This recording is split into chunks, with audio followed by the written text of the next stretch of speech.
I'm Jim Zub, the writer of The Avengers and Dungeons & Dragons, and you are listening to the Southern Fried Geekery podcast.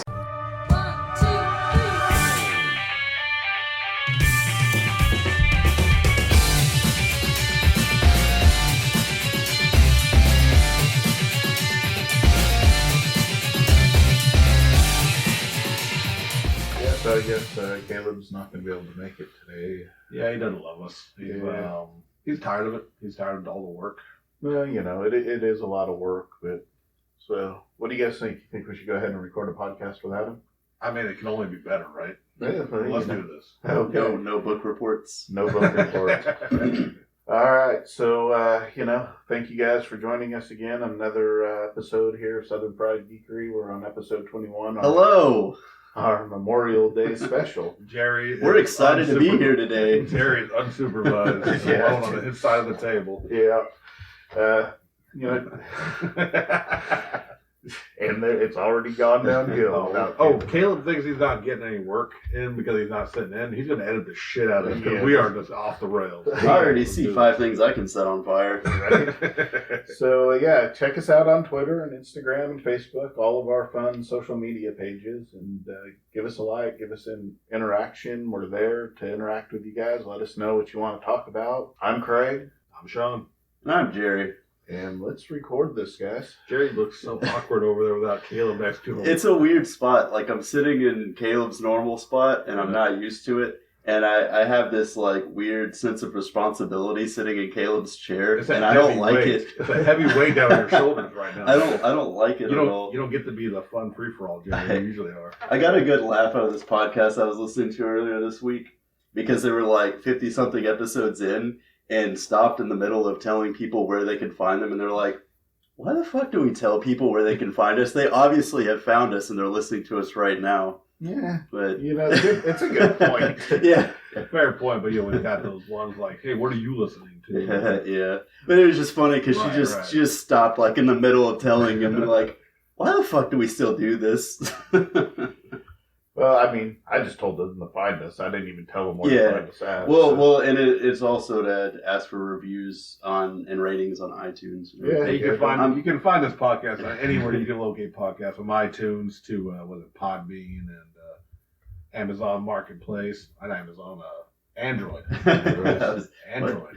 Hey, we might be on Amazon. I don't fucking know. Caleb handles that, and he's not here. Amazon pay us, and make sure you guys give podcasts on your. Like, subscribe, like us on Facebook, like us on the Instagrams and the Twitters and all the other social medias that we're not on. Like us anyway. Start your fan pages. Yeah, give those pages feedback and yell at them because they don't have us, even though it's our fault that we're not on there. Hey, best episode ever already. Let's be going. So some news happened this week. It was kind of a light week in news, but some things did happen. So Jerry, you want to lead us off on that? Actually there was a few things that I was pretty excited about. Some things that I was cautiously optimistic about. So Damon Lindelof, I believe he's the writer for the new Watchmen series that's going on HBO, right? Right. Now, I really love Watchmen. I haven't had a chance to read all the before Watchmen. Been really loving Doomsday Clock. The movie was one of my favorite all-time movies. So whenever I found out that they're actually making it a TV show and kind of expanding on the universe a bit, I'm kind of pumped, especially with HBO, because, I don't know if you guys have been watching Westworld, Game of Thrones. Those are the only 2 I've got, but they've been really stellar. I've had a few other friends, tell me about shows on there that I really need to get onto, but the news that they broke this week for Watchmen is the direction that they're going to be taking on it, and it is pretty bold. I don't know, it's going to be interesting, because they're putting the Watchmen into present day instead of doing it in the 80s. I think it was 82 or so. It started in the Vietnam War and kind of ended in the... Yeah, and they had, because Nixon was president, right? At the beginning of it. Yeah. And then it was Reagan. It's definitely changing things up quite a bit. Right. And, the series was fairly political with everything that was going on with Russia threatening nuclear Cold war. War, Yeah, Cold War. yeah, and you know, them having Richard Nixon in office and everything.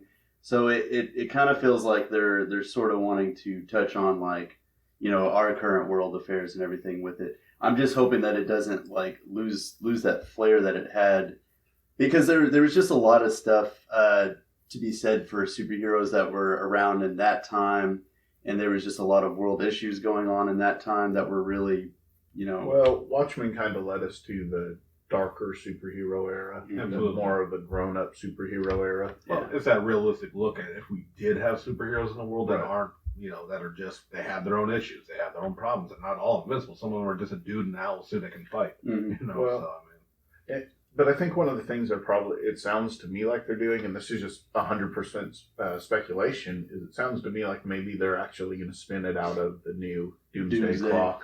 Yeah, Because since they're all that's in bringing present it day. into modern times. So and if I'm not mistaken, I haven't really been following the story that close. They had like, it's not the comedian, it's not Al, man. It's like a whole new cast, right? No, they're from what I've read, they're sticking with the actual, like, the normal cast, but they're adding, okay. they're making new characters specifically for this as well. Okay. So it's going to be interesting to see how they decide to do all that. You know, with like Dr. Manhattan and all of the characters that we already have. Like I've said before, cautiously optimistic. I'm still going to watch it. It's Watchmen. Yeah. So I don't know, and it's HBO. yeah, it'll be good. I don't really They make feel. quality. Yeah, I don't really feel like we'll be able to go along with it, but I'm pretty stoked for it. I'm usually stoked for anything Watchmen. So Well, of Yeah. course. yeah. Sean, what do you got? I've actually got something that I'm sad Caleb's not here for.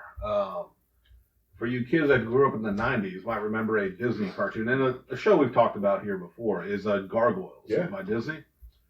They are joining the massively popular Funko Pop line. I messed that up. They are joining. Come on the show and fight you. They can totally come fight us all day. Caleb's going to. They can beat me with the other pops that I want to buy from them. But yes, they're joining the massively popular Funko Pop line. They've shown look like every single character, including Bronx, so I was happy about. Mhm. Yeah. And Demona, Goliath, all the goodies. I'm coming in there, and it's a line I honestly I'm not surprised that they have been pulling out some stuff, but that one I just wasn't on my radar. I'm thinking what else are they going to bring out from back in the day? You know, they've pretty much got licensed to every major geek culture thing that's happened in the past 40 years. Seemingly, they have licensed all of it. They've because got everything. I mean, if it's something that was part of your childhood or part of your geek love or They culture, get you. they've got it. I mean, even at this point, like anime. yeah, stuff. you know, yeah. But, I mean, the My Hero Academia Wave 2 line just got announced, and of course, I'm super happy for that. Didn't I hear One Piece got a new line announced? They've got They've had two I waves believe. already. Okay. Still no Buggy, Funko, Pop, people, if you're listening. So super excited about that. Oh yeah, totally excited. Like I said, the idea of this, and I know it's not super obscure, but it's not necessarily one also that's still kind of in the lexicon of nerdom currently. So it makes you wonder what other random franchises they might have in there. The Gargoyle has a lot of love. It's maybe not getting talked about as much right now because And it's that's not. what I mean. It's not as relevant right now because there's nothing going on with it. Right. But it has a lot of love and a lot of fandom, I feel like, anyway. So I'm going to need that Blu-ray complete series release right. one day.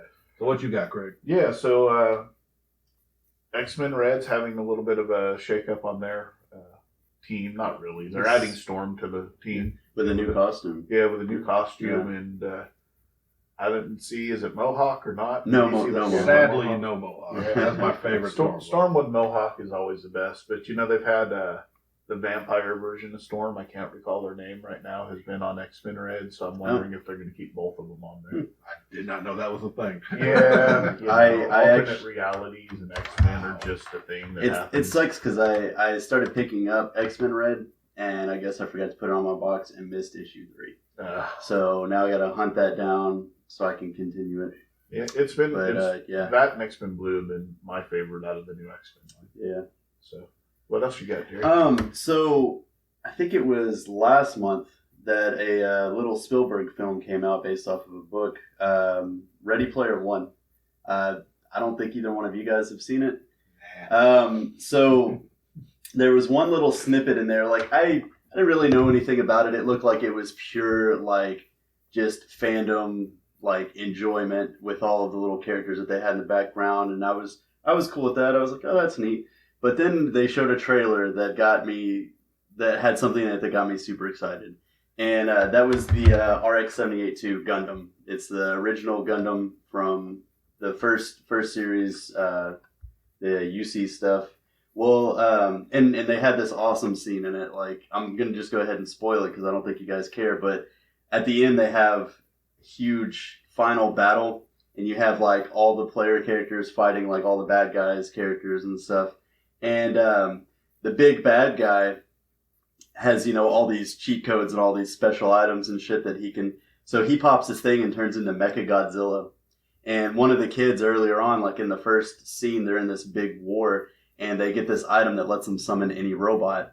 And so he's like in this helicopter way above and jumps out and summons the Gundam and just transforms. And then you get this like epic fucking battle with Mechagodzilla fighting Gundam. I mean, that's literally like those two things. Yeah. Your life in a nutshell in one fight. And I was like, oh my God, this is so... Anyway, there's been a lot of hype that spawned off of that, with people wanting to see a live-action Gundam series. So now Hollywood's actually considering it. I will say that there's been a lot of stigma there, with Hollywood trying to adapt, do a live-action movie of a anime series. They haven't had a very high success rate. Are you kidding me? Dragon Ball a phenomenon. I can't believe that. No, let's talk about Ghost of the Shell, Sean. That's your favorite, right? Still haven't. I can't. You know what? Okay, we want to talk about this for a brief second. We're gonna go off the rails a little bit on your topic. I'm sorry. Sean's Lance. I'm a staunch believer that if I hate something, I should at least give it a chance. Right. No, I've watched almost all but the last Michael Bay Transformers movies because I feel like I'm gonna hate something that much. I need to at least watch it and understand my hatred and justify my hatred. Mm-hmm. I still can't bring myself to watch that Ghost in the Shell adaptation. Yeah. Is that the one with Scarlett Johansson? Yes. It just looks terrible. She would be the reason I would watch it. Her in the skin tight suit is fantastic, of course. But now that being said, though, Battle Angel Alita or Alita? Yeah. Or Alita. Alita the Battle Angel. The manga is Battle Angel. That's looking... It looks legit. Robert Rodriguez, I have total faith in. Mm-hmm. Now, don't get me wrong. There's always that little shredded out, but that might be the first really good. Top of my head, I'm trying to think of all live-action American anime adaptations. Mm-hmm. Damn it, Craig. It won't turn off. But that's possible, but who knows? I think it looks good from the little brief teaser we've gotten. But, yeah. So I'll watch Ghost in the Shell eventually. Someone needs to give me the DVD or Blu-ray for the borrow, and I'll watch it. Well, sorry, Jerry. Go back to your. Oh yeah, no. I've had to go on my own little mini rant. I wanted your input. So some kind of good news though. If Hollywood doing a live action Gundam series doesn't get you excited at all, Japan is actually doing one too. If you're unfamiliar, there was a series that came out. Cannot find the information for it at the moment, but it was Gundam 00. It was actually the series that got me back into Gundam. I just really like the concepts in it, and it wasn't in the main universe. But they're coming up on an anniversary next year, so they're planning on putting out a live action movie for it, which is pretty exciting. It was very there's a lot there. There's a lot of material, and anytime you're taking something that has a lot of material like that and you're trying to drag it into like a movie, you're gonna bog it down a lot.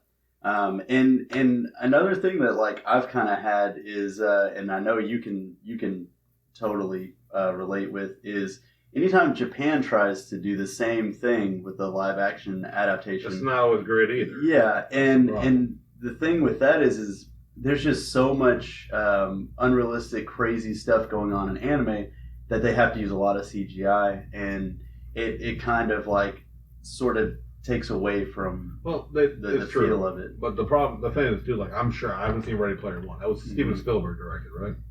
Yes. Okay. I imagine the CG looked legit as hell. Oh yeah.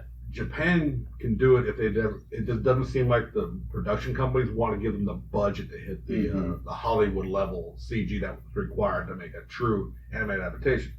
That being said, like Steven Spielberg was handed or wanted to do Ready Player One, and he knew it was a nostalgic trip with a decent story and everything, but really the selling factor was the nostalgia. Mm-hmm. Give him the Gundam movie and tell him to make a war movie. Yeah, true. And he can make a good fucking Gundam movie. Yeah, and I mean that's essentially what Gundam boils down to. Is it's just just depressing, like exact space war. Slap the shit out of the lead over and over, right? Is that a thing in the Gundam? Yeah. Amuro Ray? Just slapping him there. Bright Noah slap. He could make a war movie with a giant fucking robots. Yeah. I believe Spielberg can pull that off. It would actually probably be more likely for me to watch it if that were the case. Mm-hmm. So, Sean, what else you got, buddy? I'm extremely happy about the news I found out that a show I love very much called The Venture Brothers. It's a cartoon from Adult Swim aimed at an older audience who grew up with the Hanna-Barbera cartoon era. You can't see it, but me and Jerry. Oh, we'll do a triple. It's not. There's not a three-way. We can make it work. You can use 3 feet. Get in there. Oh. Yeah, fucking picture. None of y'all can see that gloriousness that just happened. But as I was saying, for those who haven't seen the show, we all touch tips. 3-way tips. Again, Caleb misses out the best episode ever when Caleb's not here. Sorry, Caleb. It's a tribute to the Hanna-Barbera era. They are like one of the brothers looks like 80s Peter Parker. The other one looks like Fred. Johnny. Oh, Freddy. No, yeah, Fred. he's got the ascot. Yeah. Spoilers. Johnny, you were about to say Johnny Quest. What you were thinking about? He shows up in the show, former child adventurer who's hooked on heroin. And, it's a very adult. It's an adult take on some of those classic Hanna-Barbera stuff. From even having the race Bannon type character and Brock Sampson, the bodyguard for the Kid Adventurers. It's an amazing show, and it's finally coming back. It's been, I want to say, seems like every 3 or 4 years. Yeah, it's been a few years since we've had a season. Mm-hmm. Yeah, they're constantly good, and I understand this typically is because they want to make it right, and it should be coming out this summer. I'm extremely excited for it. One of the cool things I like about Venture Brothers is I haven't sat down and watched it from beginning to end, but I've seen a lot of episodes, and I never feel like I'm lost when I step in. You can watch an episode and be just fine watching that episode. I'm sure there's storylines that go throughout the whole thing, but there's ongoing stories, of course. But in general, you can just sit down and just take in the crazy about it, and it's an amazingly entertaining show. Yeah.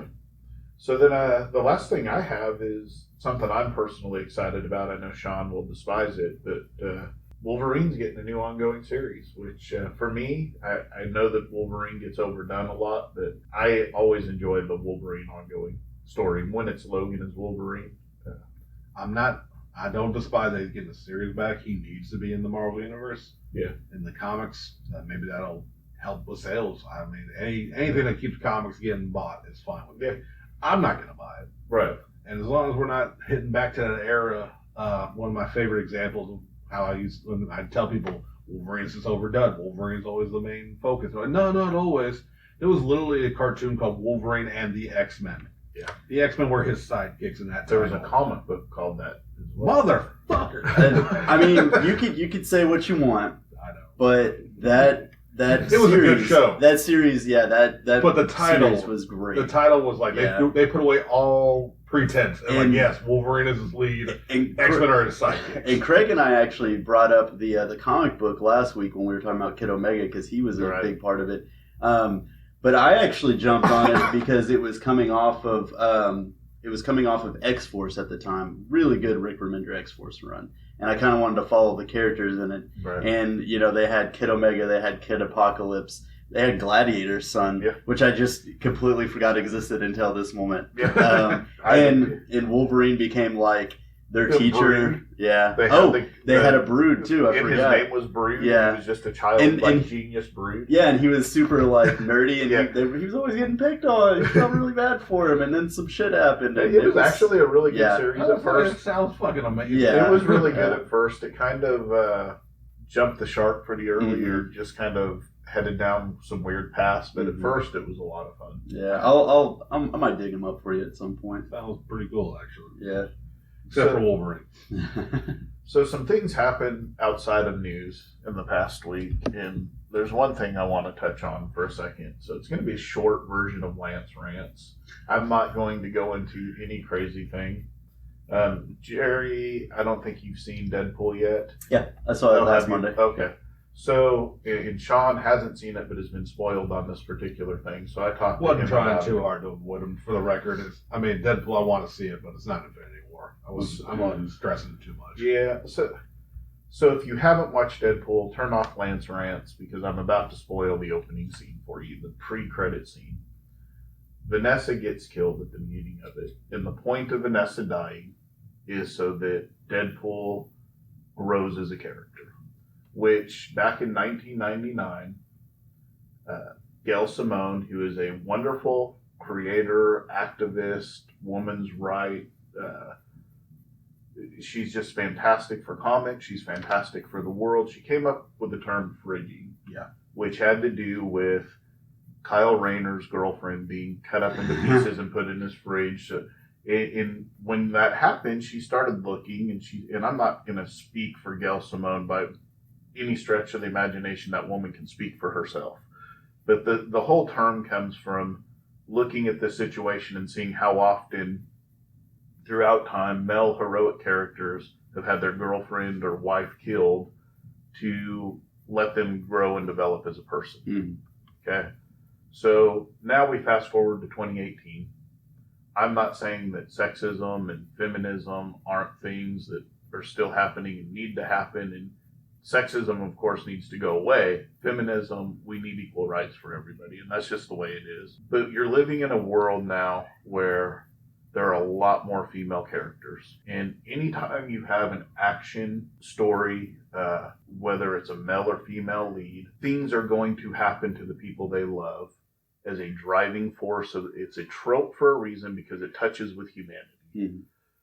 Yes, back at the time you were talking about people that were over-sexualized,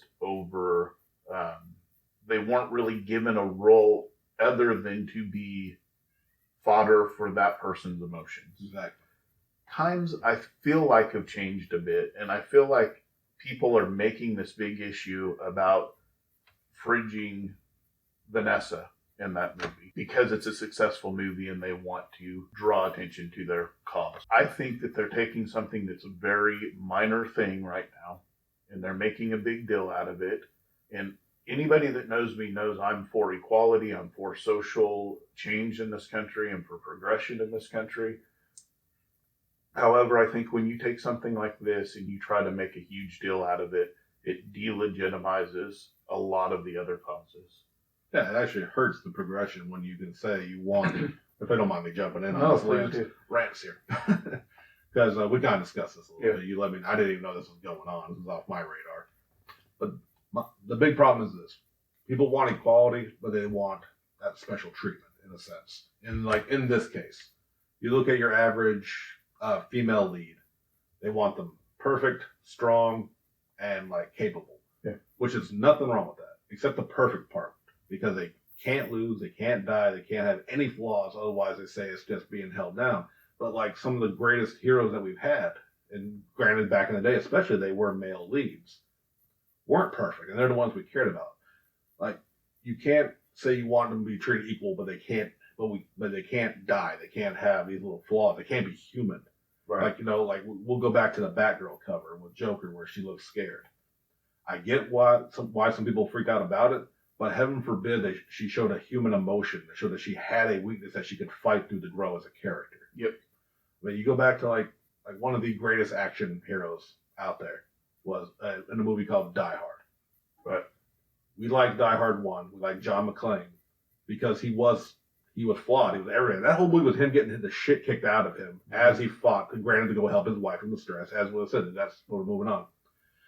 The issue, especially with Deadpool, and I haven't even seen it, but I do know who lived and who died in that movie, which a lot of people died apparently really quickly in that film. I wasn't going to spoil that. I know. for you, I already know. Like they died quick, right? Yeah. I said, but except Domino. Yeah. So they're complaining that the woman was just the fridge, was just that little month, but they had a strong black woman survive the entire movie. Yeah. So it's just, I feel like that's just somebody like we have to bitch about something. Well, so the thing is was Vanessa fridged? Absolutely. There's no doubt about that. They used that character for growth in Deadpool's character, or for trauma that led him down a different direction. But to call the entire movie sexist because of that, right? When you have, and that's really what bothered me. You could have brought up the whole thing of like, why can't we do a different trope for this? Well, tropes work because they deal with emotions and they've worked for a long time, and that's why people use them. I mean, that's how they become a trope. But as far as is that movie on a whole being sexist? Number one, it's Deadpool. Number two, it had a lesbian couple in it that were badass. Number three, it, as Sean mentioned, Domino kicks ass in that movie. She is badass. I mean, a little bit different version than the Domino you're used to in the comic book. She's a little bit more carefree and just kind of, but she kicks ass through that entire movie. They did a really good job of creatively showing her power too. Yeah, Which is a very not obscure. I'm trying to think of what the right term is. You don't see luck happen. You don't admit a luck glow. I mean, but Deadpool, it was really well done. Deadpool himself says it in the movie. Yeah, he says, how do you even show that cinematic? He bitches about it all the time. So but they do a good job of showing it. Which also, that's a throwback. I don't remember if we discussed the Domino comic, currently written by who we talked about, Gail Simone. Mm-hmm. Explains that power so perfectly in that series. If you're not reading it's a very good series. But sorry, back to you. Yeah, so I mean that's kind of the end of my rant. Is come on, people, just be progressive, want change in the world, want a better world. That you don't have to delegitimize everything to try and get one thing through. Allow the world to grow. In you can't just say this whole movie's trash because of one thing.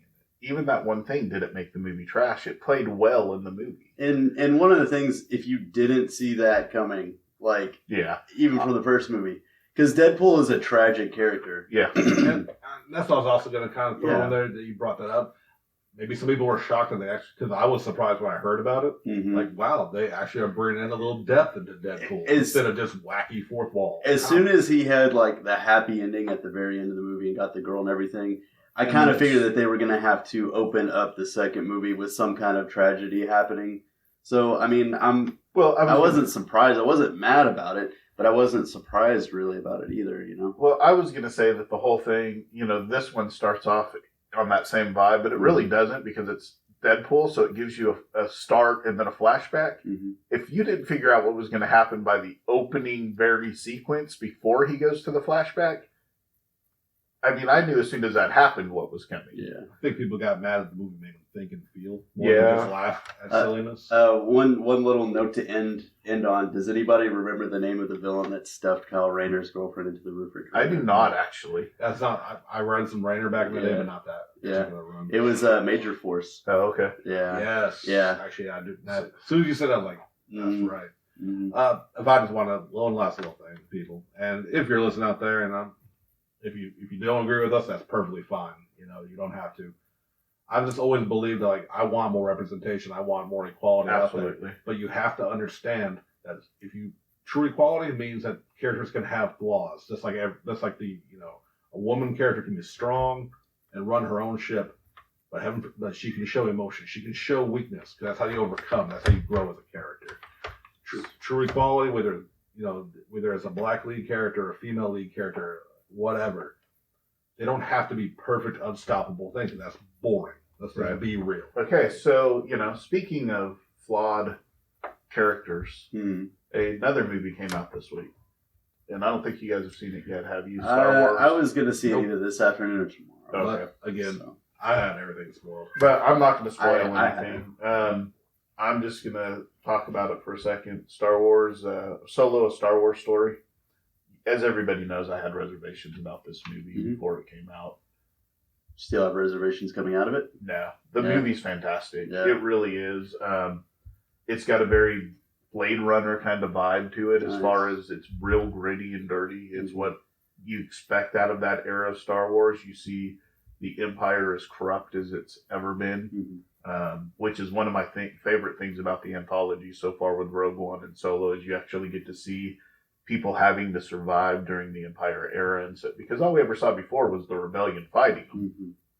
but actually seeing common people trying to survive in a day-to-day environment where the Empire is corrupt, taking bribes from people, ignoring people being hunted down in the streets by gangsters. I mean, it's a heist movie at its core. Mm-hmm. And I'll say this, Donald Glover absolutely nails Lando Calrissian. The first scene when Han Solo walks in to meet him, Mhm. and Wait, even though he's polyamorous now, polysexual. sorry. He was still a great character. He was a great character. And Holy shit. yeah, and he did not fuck a droid on screen, no matter what you've heard. It did not happen. Well, now I don't want to see the movie. That was So- a hot droid action. You know? So when Han Solo first walks into this it's a seedy cantina type place, and they're going in to play cards with him, and first meets him, you hear him talking, and if you weren't looking at it, you would have thought it was Billy D. Williams delivering the lines. It was Nice. that good. Chewbacca is in absolute beast mode throughout the entire movie. This is youthful prime. Chewbacca. You see Chewbacca. He's only 150 in this movie. 180. 180. Oh, sorry. wow, they Close gave him enough. age. Yeah. They actually give his age. Nice. He is in beast mode. He's feral at parts of the movie. Oh, wow. He's you see just Chewbacca like you've never seen him before. Fantastic. There's a droid revolution scene in it. There's an alien Jerry that's in the crew that Han Solo joins at first. That's a pilot. Side note question: as you are the Star Wars guy, Yeah. was there not a book or a comic book where C-3PO led a droid rebellion? Yeah, there in the Poe Dameron book, he actually reads it. No, I was thinking like an older one. Oh, this just happened recently. Well, not I really. think they had It's a an older rebellion. book, but okay. He runs a spy network for General Leia. I want to say there was like a little side comic by Dark Horse where Probably C-3PO ran a there was. rebellion because he got tired of. There probably Sorry, was. So, back- so overall, how'd you feel about the guy that played Han? Because I know there was a lot of. So the only complaint before I it came out. 2 complaints, and they're very minor. Yeah. He's too short to be Harrison Ford, and you Mhm. catch that a couple of times. It's like he did well. He delivered his lines well. He acted fine. It's hard to have that Harrison Ford charisma. Is that why they wouldn't let him be a stormtrooper because he's too short? You know. So without giving too much away, it's a fantastic movie. It's hard to feel the guy's adequate. And I can't think of his name right now, but he did a very adequate job. I'm going to say a good job, not adequate. He was good in that role. My question is, it was a big question we had before the film, and this is more about the story itself, not necessarily his acting. Without giving away anything, because like I said, Jerry's going to go see it soon. But did he portray a proper scoundrel? Was he the scoundrel, or was he what we were worried about? It's a little bit of both. Okay. So they portray him as a good guy that wants to be a bad guy, which I'm kind of okay with. The way they did it came off okay. It didn't bother me like I thought it would. All right.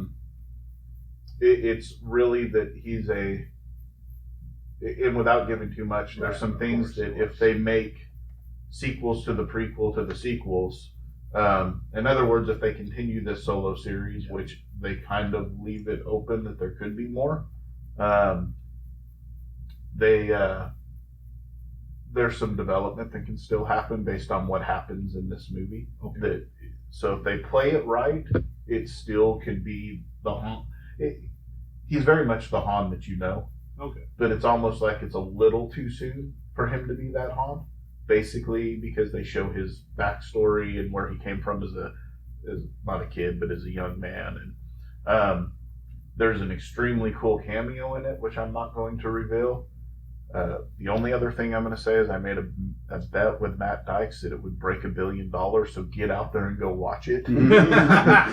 Go watch it. But not in please. China. Yeah, Mhm. We all know that determines if a movie's good or not.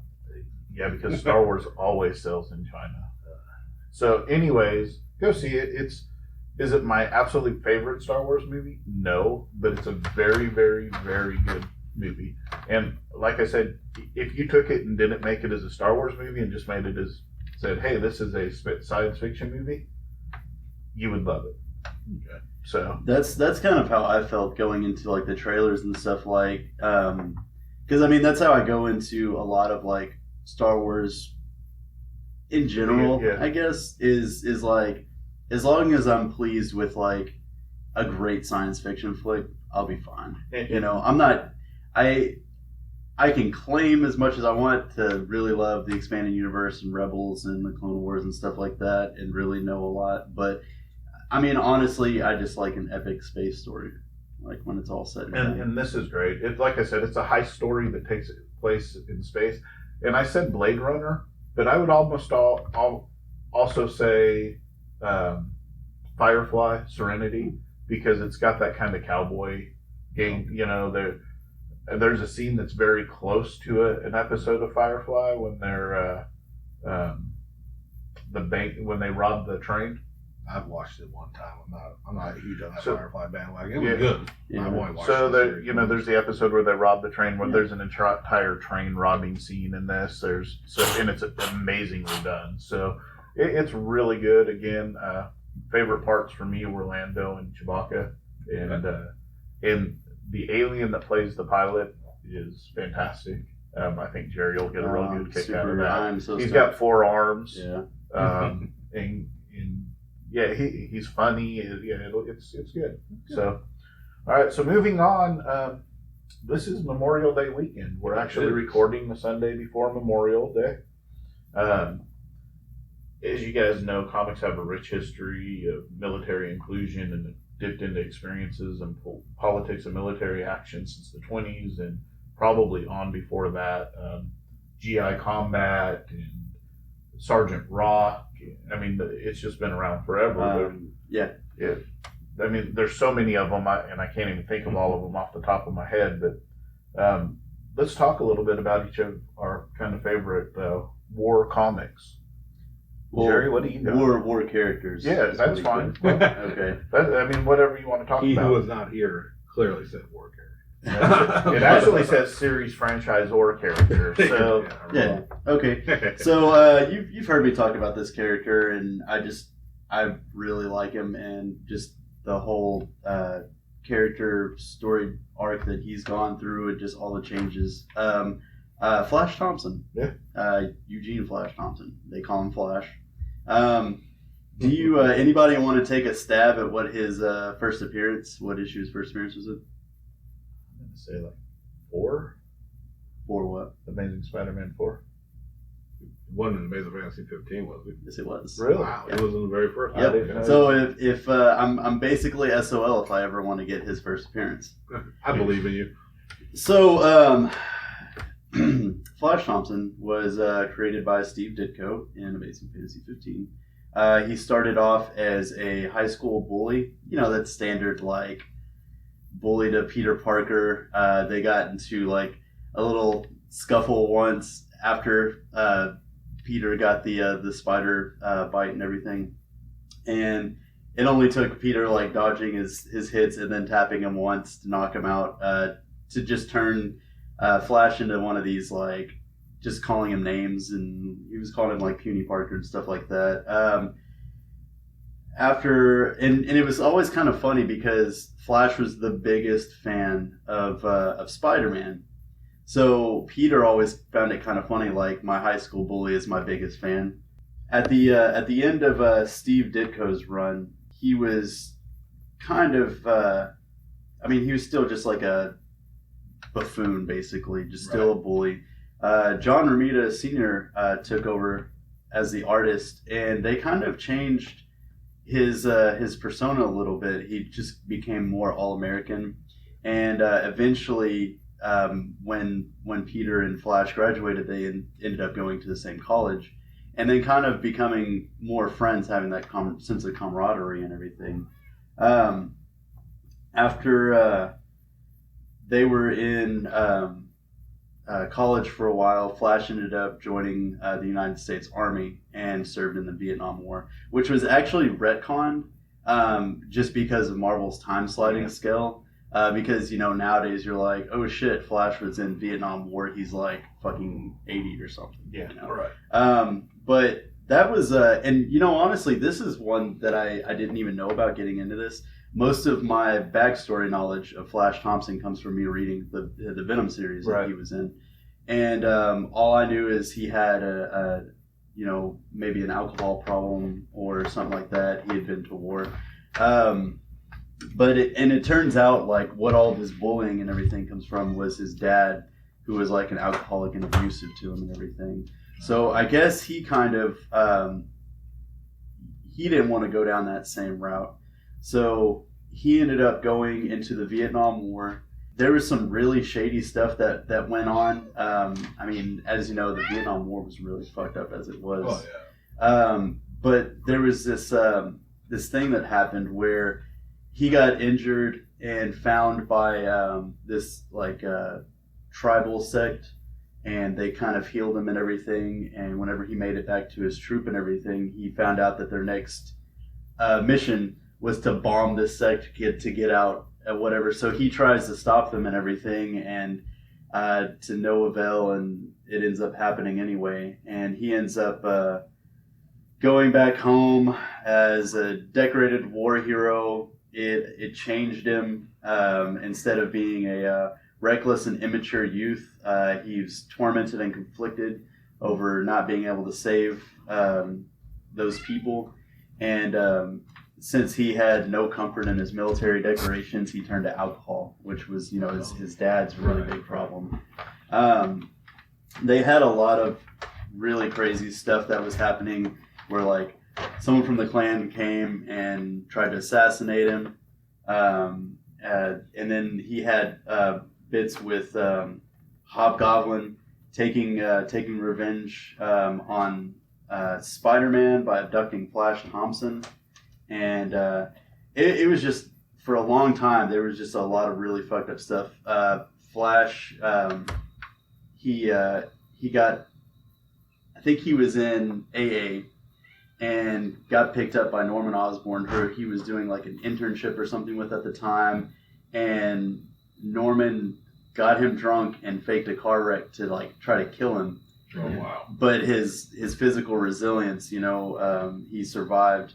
And they were just going on with him trying to recover. Flash being in a coma after that. I can't remember if he got through college before or after he went to Vietnam, but around that time, after all this stuff is going on with him, he ended up joining Peter at Midtown High and became a physical education teacher. That was around when One More Day came around, and Peter made the deal with Mephisto after Civil War of showing his identity, and everybody basically forgot. So after One More Day, Thompson is in, he's still the PE teacher. This is actually, this is the one I wanted to read. So after the events of One More Day, Flash Thompson willingly leaves his place as a PE instructor to rejoin the army and fight in the Iraq War out of patriotic zeal. Inspired by the selfless life of his lifelong idol, Spider-Man, he is still in a close friendship with Peter Parker, as he is seen lying in his hospital camp bed with a greeting card by his best friend and an iPod loaded by Peter himself with Christmas in Fallujah written on it. Flash's platoon is ambushed, and Flash suffers several bullet wounds in both his legs, but continues on in an attempt to save his superior officer from danger. He willingly endangers himself, reasoning that Spider-Man had often committed the same sacrifices for everyone else, and glad to have had the opportunity to imitate him. His actions further damage his legs. This results in the need for them to be amputated below the knees. Flash's sacrifice is enough to earn him a recommendation for the Medal of Honor. He returns to New York only to shock Peter with the loss of his legs. He reveals to Peter that Spider-Man was his inspiration in Iraq. Harry Osborn rents a condo just for Flash in order to help him out. He later competes in a paraplegic sporting event at the local YMCA, managing to come in first place. And they kind of go on from there, that he attends the wedding of May Parker. There's a bit with Chameleon disguised himself as Peter, and he mocks Flash, calling him puny Flash, and it just goes to this whole thing. From there, it's pretty much he gets taken in by the military, signs up for this experimental thing, which ends up giving him the Agent Venom symbiote. But I don't know, just, you talk about war and supporting our troops and stuff a lot, and there's just a lot of like mental health and stuff that come out of it a lot of time. And there's a lot of superheroes that we have, or heroes in general that we have in comics, like Captain America and stuff, that, was able to overcome stuff like that. But, then you see characters like Flash or the Punisher that had like the negative effects of war really hit them and affect them and everything. And, coming from like, my grandfather was in the Air Force and he went to Vietnam, and then my stepfather was in the Army Reserves and he went to Iraq and everything. So I don't know, those were really kind of just his bouts in both of those, even though like Vietnam kind of got retconned because of the timing and everything like that. But yeah, I mean, Flash has come through a lot, and then he also kind of dealt with the addiction issue with the Venom symbiote a lot. Rick Remender really kind of showed that with like the power and being able to have legs and everything with the Venom symbiote, that it really kind of was feeding on that addiction more. Yeah. And it was pretty crazy. Like, cause he was always talking about how, his dad, and he didn't want to be like his dad and everything. And he was always fighting with like losing his girlfriend and everything. And I don't know, it was just really kind of heartbreaking. Well, he's definitely a character that throughout time has had a lot of character growth and change throughout time. He is one of my favorite. I don't read a lot of the Venom books like you do, Jerry, but he is probably my favorite as far as people that carry one of the symbiotes. Mm-hmm. The storyline I really liked was when found out that the reason that Venom was evil on Earth was because he was actually sick and had been separated from his race for so long that he was, because they were a Clintar is what they were called. They have a like a hive mind, and the further Venom had been separated from his planet for so long and from the rest of the group, and it actually started making him sick, and that's why he was so violent on Earth.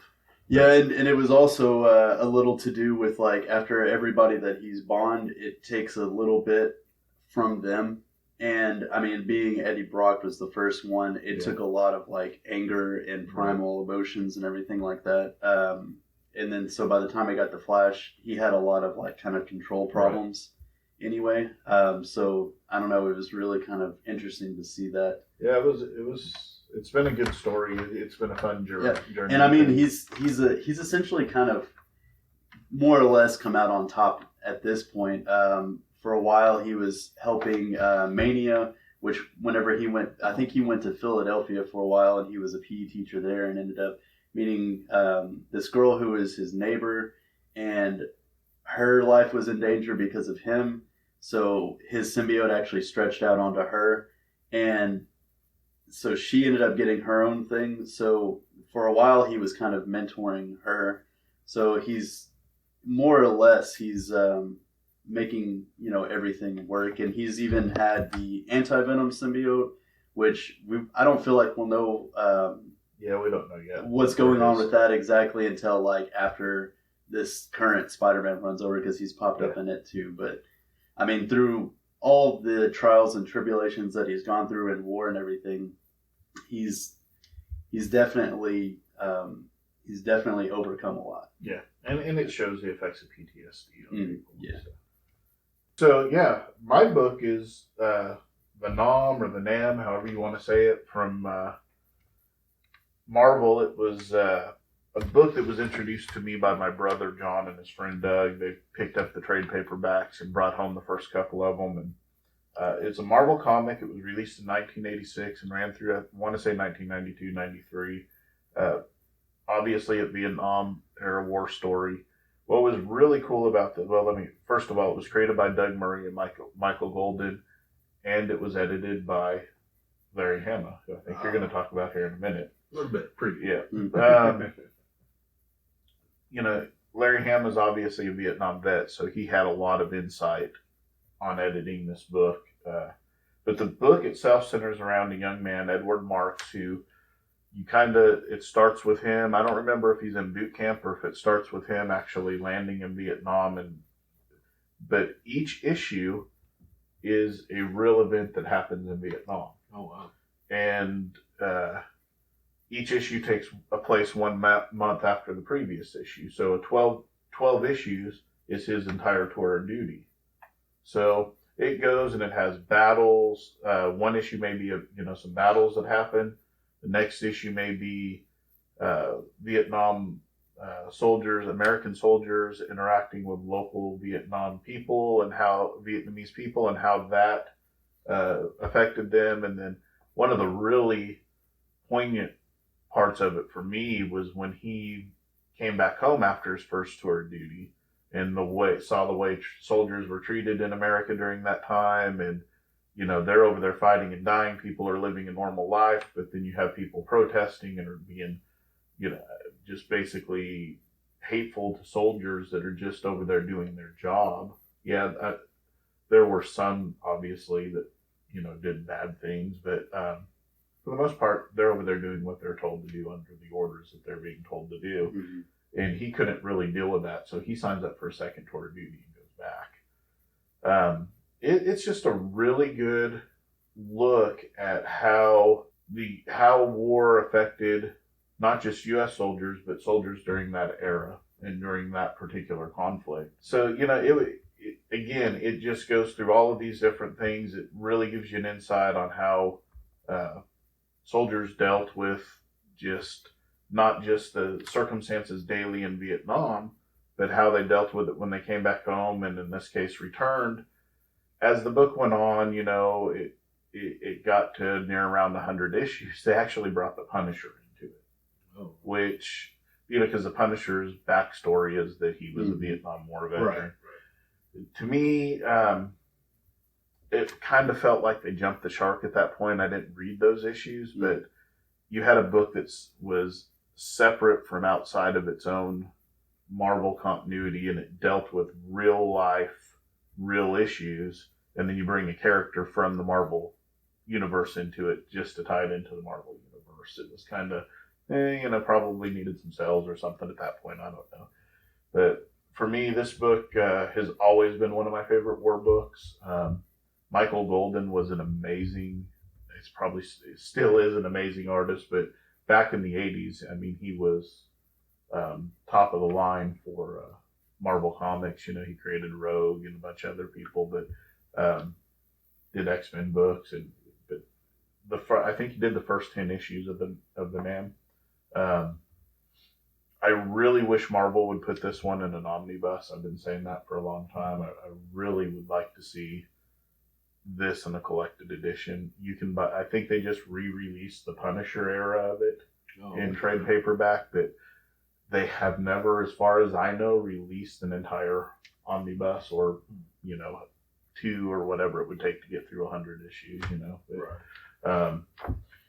It was just one of those books. I remember reading it, and my brother and his friends were huge into Vietnam War era stuff. They, when we had a role-playing episode, I talked about them creating their own role-playing game that centered around it. They were huge into it. They got me into it some, and to me it was just, I was born at the tail end of the Vietnam War. So I don't remember any of the Vietnam War. And by the time I was old enough to have memories, we were out of Vietnam. Right. But you still saw, even in my childhood, you saw the effects that conflict had on the soldiers that had come back home. So to be able to see something that was based in reality and based on real battles and real situations in a comic book form, that's pretty poignant in my opinion. So, that's my book. And if you ever get a chance to find some of those back issues, pick them up and read them, because you won't be disappointed, especially if you're into that era of war conflict at all. So So that leads to you, Sean. I know. I was very in-depth and pointed. I'm going to bring it to a little more commercial. Yeah, absolutely. I'm not really big into like reading war stuff. I watch movies, but like a big part of like war and military, that was part of my childhood. And actually for a lot of people, which is interesting since we each have about a different decade generation between the three of us at this table right now. Mine has always been G.I. Joe. Yeah. I'm gonna go over a brief history. Yo, Joe. I'm gonna go over a little brief history about it for those who don't know. If you really want an in-depth look into this, especially the toy line, the Toys That Made Us on Netflix had an amazing episode on it. But it originally started back in 1963 with a 12-inch dolls, although they had to copyright the name or come up with the name action figures. Yeah, That's actually where excuse it came me, from. dolls. Well, they were. They were basically yeah. Ken dolls dressed up in the military. Could you imagine if like action dolls stuck? Well, I mean, it went from the original design. They called it America's Movable Fighting Man before they had that codified. That was the 64 to 69 era there, and of course, the Adventure Team in the early to mid 70s. And all kind of different stuff. It was just a large 12-inch doll, posable cloth clothing and everything. And they were, and of course the infamous Kung Fu grip. That's what you need when you're fighting in war. But the era, of course, for me as a child of the 80s was when they went into the, what was it, like 3.5 inch? Yeah, 3 and 3/4 inch. 3 3/4 inch G.I. Joe line of the 80s, where they took war to with a fairly grounded reality toy line. They just went like, hey, we need to make a Saturday morning cartoon and sell a shitload of vehicles and figures to go with these vehicles. Yeah. And it just turned into G.I. Joe versus a name the guy apparently just came up with like on a whim. Was like, yeah, we'll name him Cobra. No big deal. No real thought behind it. Just, yeah, it's Cobra. It sounds cool. And from there, it went from cartoons to toys to comic books to, we're all about, like I said, about a 10-year almost difference between each of us. And I'm sure G.I. Joe is at least a little part of our childhood. Big part for me, not so much for you, Joe. You went into the eco era. I think it was probably your 90s. Well, the smaller figures and stuff. They were showing reruns of that on TV whenever I was growing up, and I had a friend that I grew up with elementary school, nearly high school, and he actually was the youngest brother of 3, and each one of them was around 5 to 8 years apart. So he had at his house every era of toy. Oh wow! I think his era was like Predator, Alien. Oh, I remember that line. Yeah. And then right above that they had Transformers, and then right above that was like G.I. Joe and stuff. Right. So they whenever he came over, he brought a lot of their toys too, and we just had these all out like. So you had G.I. Joe battling Predator. Yes. The best way. G.I. Joe, Predators, and Transformers.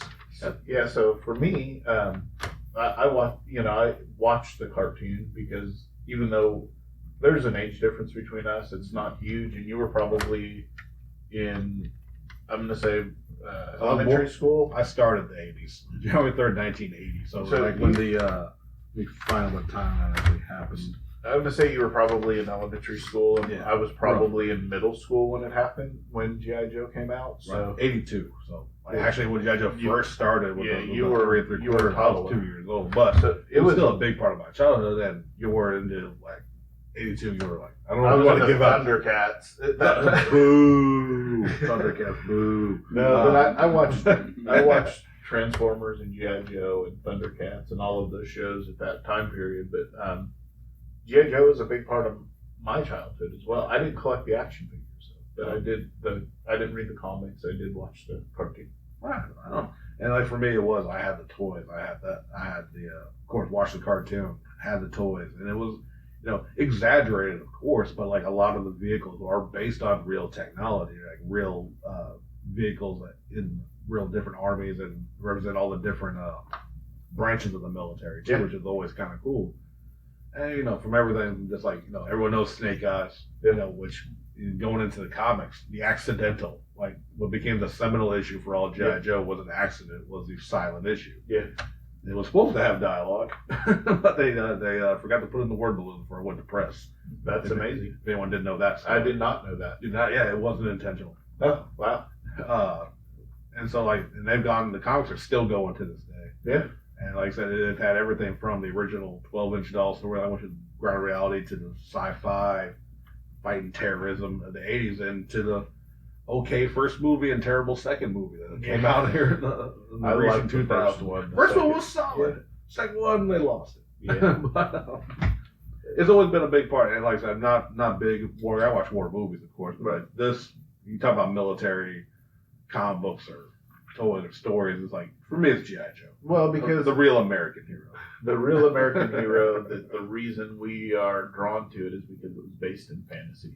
Absolutely. Because, I mean, gritty reality is fine, but not when you're a kid. You don't want to see their heads blow up. You just want to see, them shoot at each other for an entire episode and never hit each other. Yeah.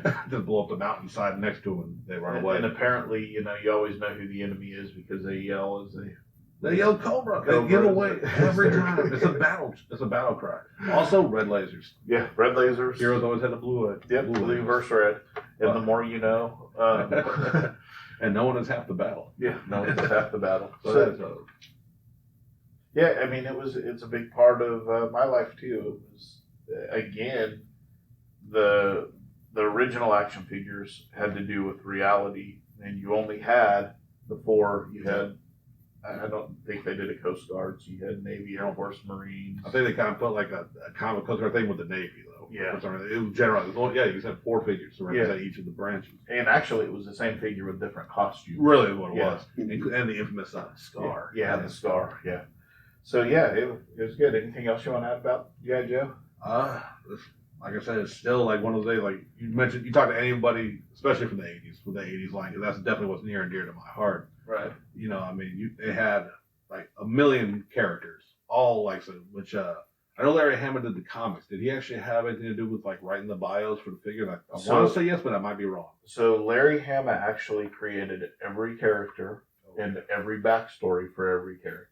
Okay. Whether it was on the cartoon or the comic books, because they pulled from each other. But and there's one of them that's modeled after him. I believe Tunnel Rat. Tunnel Rat is absolutely right, because that's what he did in the Vietnam War. As he was the guy that went into the tunnels, and which character that debuted in the animated movie in the 80s, where Duke went into a coma when he was supposed to die, but after all the kids were traumatized by Optimus Prime in their movie, they like, Duke's okay, he's gonna pull out of it. He got stabbed in the heart with a fucking snake. He was dead.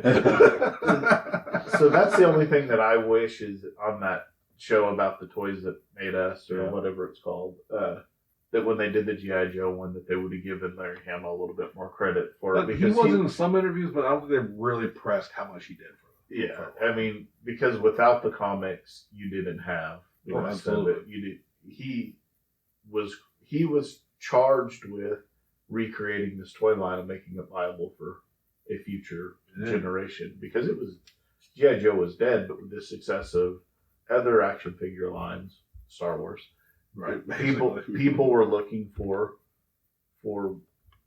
that revenue. They wanted a piece of that pie, and G.I. Joe succeeded with it in 3 iconic ways: comic books, toys, and cartoons. Yeah. And a big reason I believe the success was Larry Hamill's military experience and himself being a vet, being a soldier. Like he pulled, like, even though it was like I said, we had fantasy ships, they were based like I forget the name of the Joe's jets, but it was based on real jets. Right. It may be a little exaggerated, a little altered. Yeah. The Cobra Hiss tank, I believe that was a German model tank, which is always like the coolest looking fucking tank out there. Yeah. And it just, it was exaggerated, it was fun, it was aimed at kids, but it really was a tribute to, like, especially like the Larry Hammond's part, and a tribute to the troops, to the military, to the wars, just making it a little more fun for the whole family. Absolutely. So, okay, well, that's our Memorial Day special, talking about the services, but we all read some comics this week, and, it's time for the smothered, covered comic. Caleb is so much better at this, Craig. Wait, we were supposed to read comics this week? Yeah, So it's time for smothered and covered and comic, and, we're going to talk about some comics. Jerry, what did you read this week that you want to talk about? I read Black Hammer Age of Doom 2, which I'm so stoked about. You cannot go wrong with Jeff Lemire. And Dean Ormstein, Dave Stewart, and Todd Clean doing all of the art and everything and editing and stuff is just, it makes it so beautiful. So we pick up basically where we left off with Lucy Weber, daughter of Black Hammer, who is now the new Black Hammer, stuck in this place called the Anteroom, which is essentially looks like purgatory. There seem to be a lot of villains here. There is this guy named Lonnie James, who Caleb was here. He could remind you of who that's a reference off of, because I don't remember. What was the name again? Lonnie James Lonnie wasn't James. the reference. The band was a reference. Yeah. I don't think Lonnie James was actually. Unless I think he said To Lonnie me, James. to me, it sounds Ronnie very James close Dio. to Ronnie James Dio. Yeah, I think that's. But so anyway, it picks up. The band's playing, and Lucy's just basically getting sick and tired of this entire situation. So she's just like pissed, and she wants like answers like right now. So he's just basically, I don't know, kind of poking, the bear. So she just slams the hammer. She's like, "Now, I want answers right now." And so he clears it out, makes everybody leave, is showing her to an exit. And when they pop out of this doorway, it's just a barren wasteland. There's giant gates, and then there's just skulls and bones everywhere. And he basically took her to hell. We cut back over to Abe and the rest of the gang after like Lucy disappeared. Gail had a bit of a tantrum, because that was like their first lead that they've had in years. They had basically given up trying to get out of this place. So she got mad, and so Abe's trying to fix the roof, and Gail's just like, "What are you doing? We have all this bigger stuff to worry about." And he's like, "Well, we still have to fix this because we have to talk to Tammy later anyway, who is one of the residents of the town." So at that point, Gail and Barb Alien, they call him Barbie, decide to go check out the library because that was the last place Lucy went. If you don't remember, if you're not reading the series, Lucy had found her way into whatever this bubble, this pocket is, universe that they're in, and she went investigating and went to the library to look for history on the place, and all the books were blank. And you kind of get this feeling that the residents are created too, even though all the characters think that they're real. There was some weird stuff going on, and it seemed like, I think it's Madame Dragonfly is kind of behind a lot of it. But none of the characters know this. I think the only person that knew it was Lucy Weaver, and she ended up flipping out. So anyway, Barbie and Gail go to the library, and they have this kind of like funny quip with the librarian, where the librarian's treating Gail like a little kid because she looks like a child, and just talking to her about like picture books, like, "Oh, the children's section's over here," and Gail's just smarting off to her the whole time, as she do. So anyway, they make it back to the books on the history of the place, and when they're flipping through them, they all have content in them now.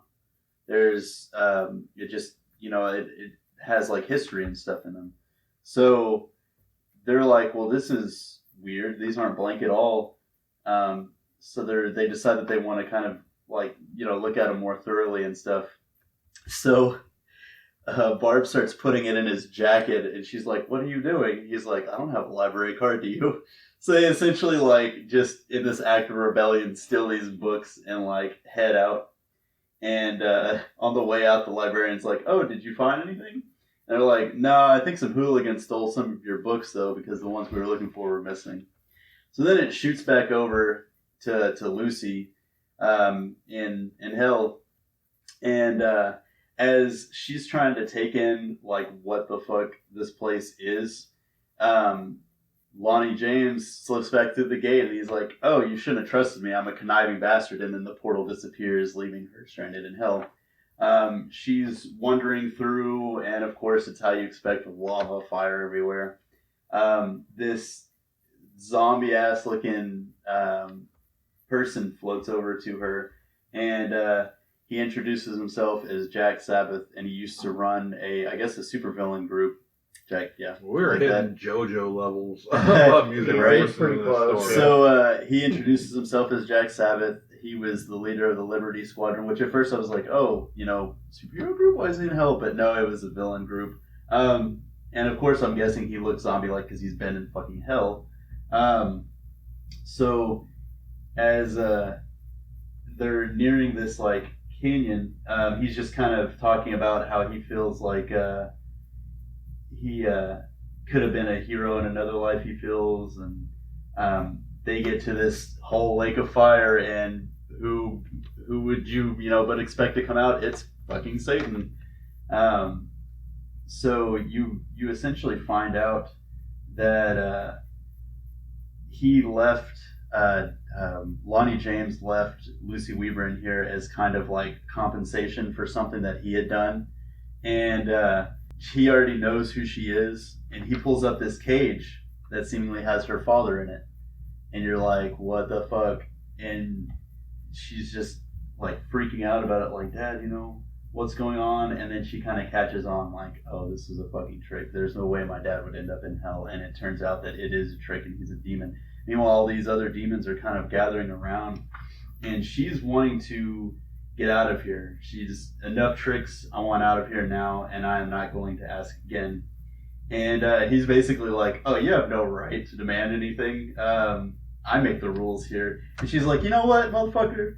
I just got this hammer. I haven't got to use it, so fuck it. So she just starts swinging at everything, and she's just fucking everybody up, and there's just hordes of demons falling on her, and he's like, stop that. And like, eventually, she's just like, you know what, fuck, this is not worth it.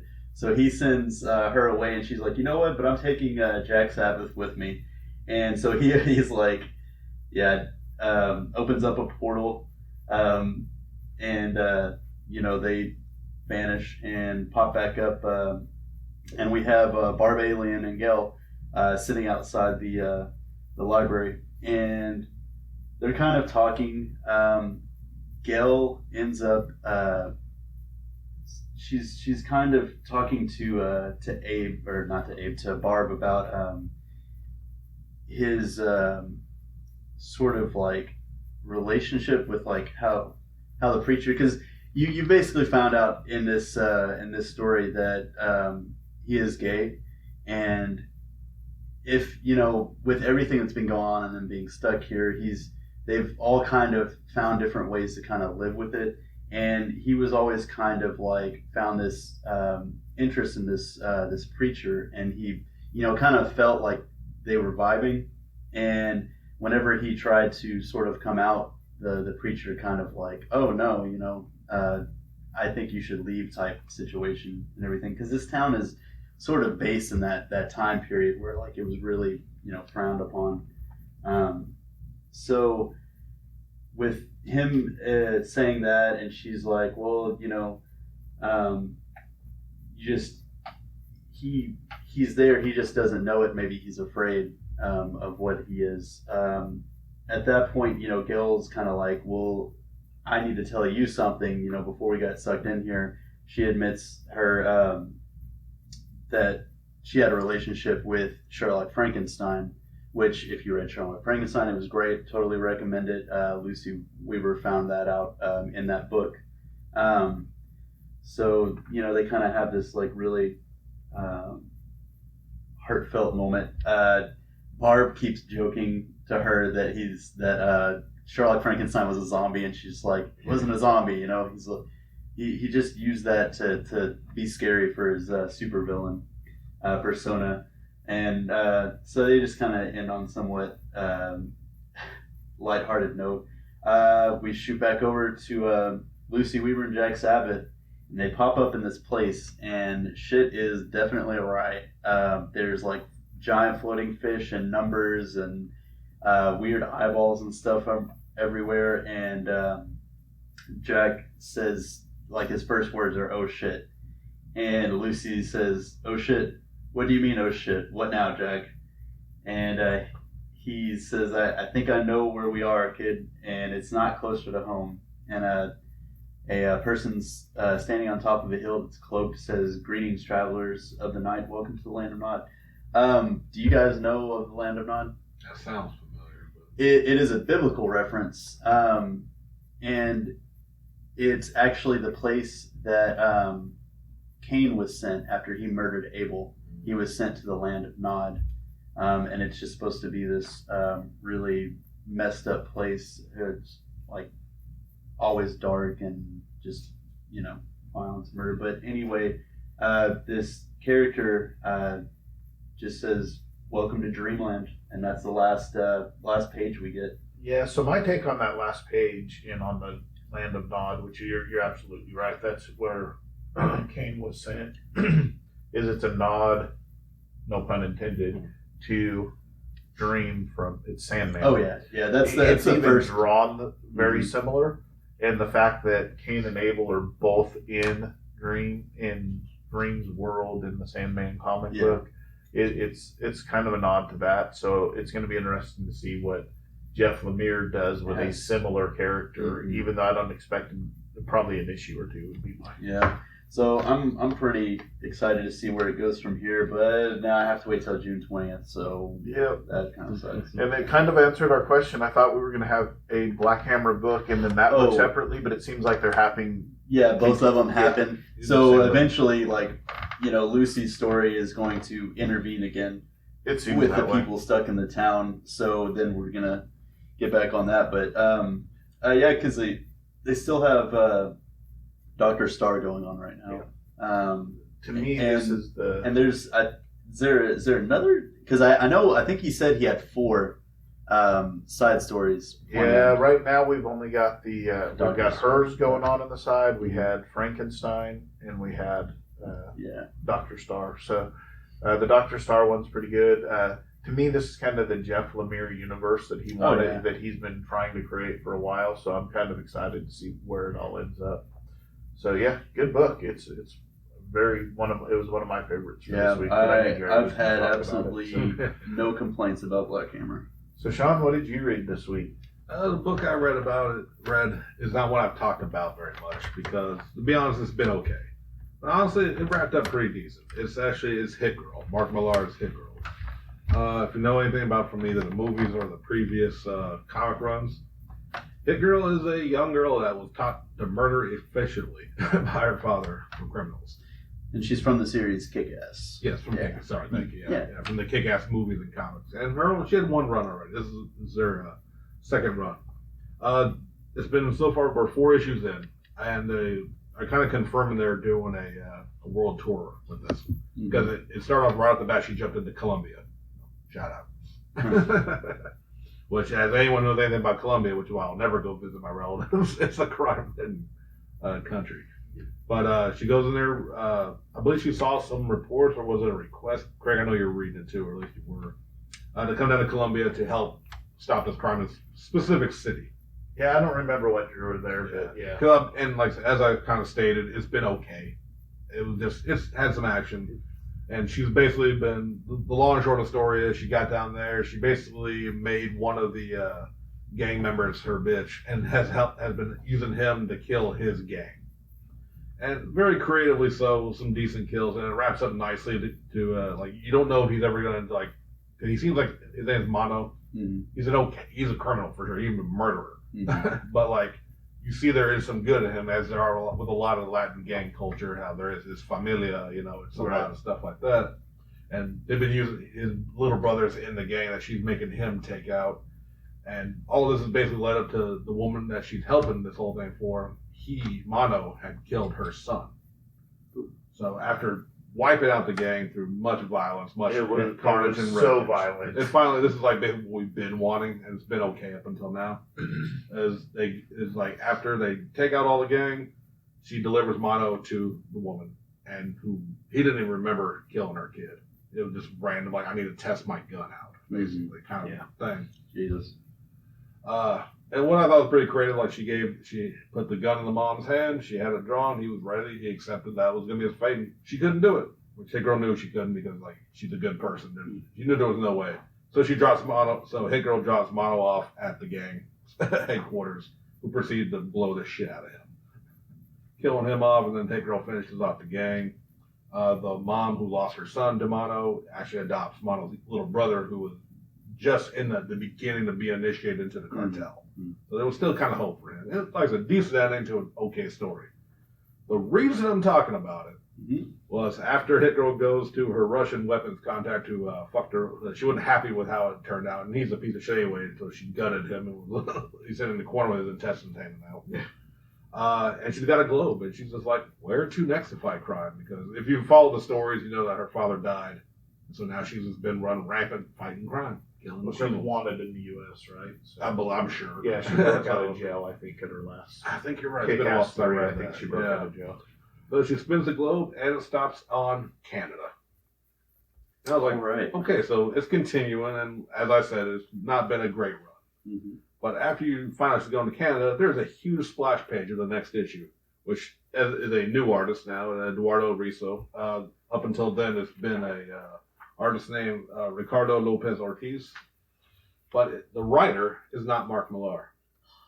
Who is it, Sean? It's Jeff Lemire. Yeah. Which, as had Jerry, we had talked about this a little before the show.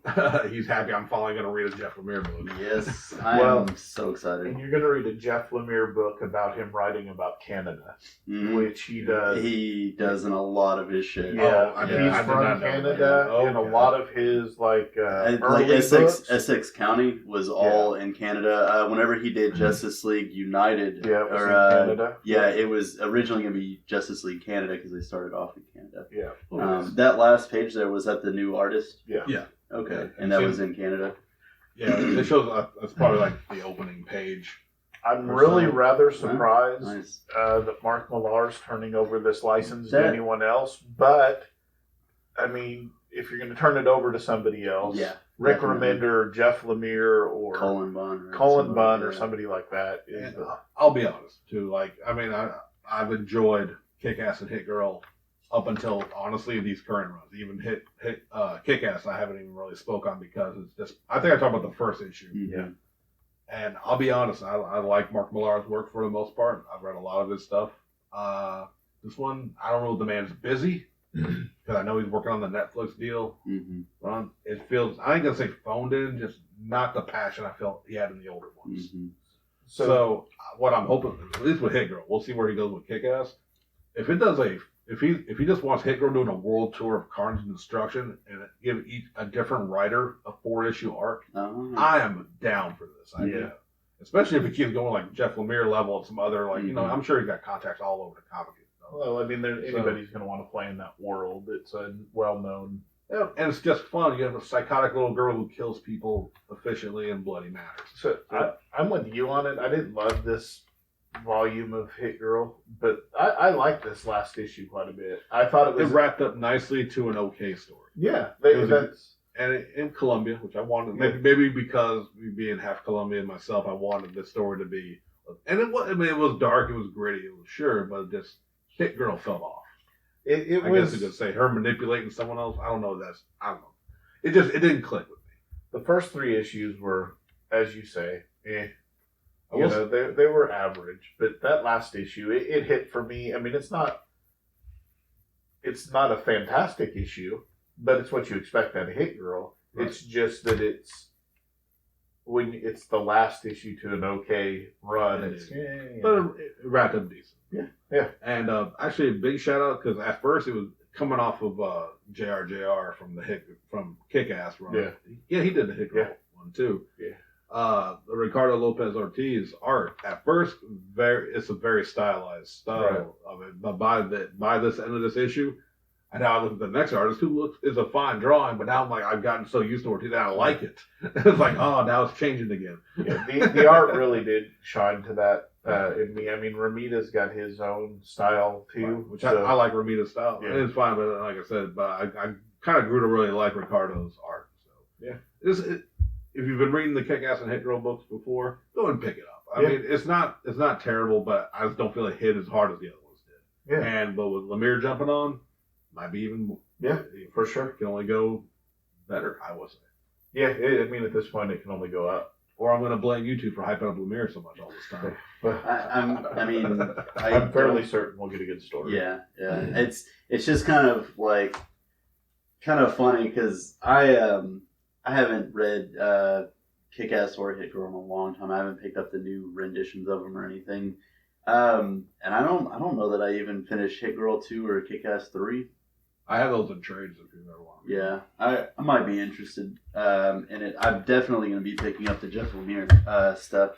And it is kind of crazy that Mark Millar is, how he is about his projects. Even though he had that Miller World book where he would let other people write stories of his characters, this is the first time, other than a mainstay superhero story like Ultimates and stuff like that, where he's let somebody else take over his property that he's created and actually take it over for not just playing in it. And it's, I don't know, it's kind of bold because I don't know, people are really gonna come off of his Hit Girl stuff and be like, holy shit, Jeff Lemire writes so much better than Mark. Don't get it wrong. For what Kick-Ass is and what Hit Girl was, or what they both were originally, it's not deep storytelling, but it's good storytelling, especially Kick-Ass. Not the movie. Fuck that movie adaptation. It started off so good and dropped the fucking ball on the realism of being a vigilante. I'm going blank on the main character name, but Kick-Ass. Yeah. He's a kid who, after getting wrecked by a fucking car, just happened to have all the nerves in his body damaged, so he can't feel pain. That was the only reason he could do what he could do. Yeah. It was gritty, it was brutal, realistic.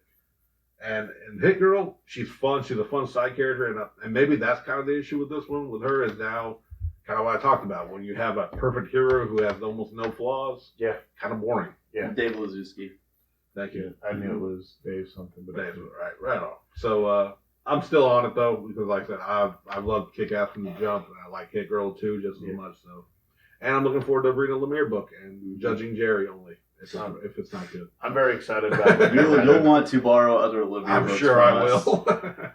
What you got, Greg? Yeah, so my book this week is not a book that I really set out to talk about this week, but it's a book that has to be talked about. It's Iron Man 600. It's Brian Michael Bendis' swan song at Marvel. It's the last book that's going to be published with his name on it from Marvel, at least for the time being. How many pages would you say is in that book? A lot. And we'll get to that in a minute. Did they have multiple artist writers on it like they usually do? What I was going to say is that, these anniversary issues, a lot of times you have different, there was only one writer. It's Bendis writes it, but there's different artists through the whole thing. And I am not going to read off the list of 20 artists and colors. Right. Pick up the book and look it up for yourself. Sorrentino did some of it. Nice.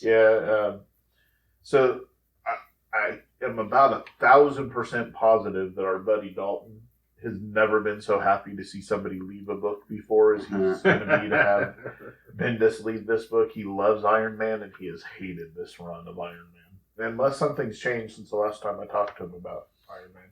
So this book, for those of you that don't know, since the end of Civil War II, Tony Stark's been in a coma, and then he woke up and his body went missing and no one could find him. Riri's been Iron Man or Ironheart. Riri Williams took over. Tony took his intelligence and consciousness and made an AI program with it.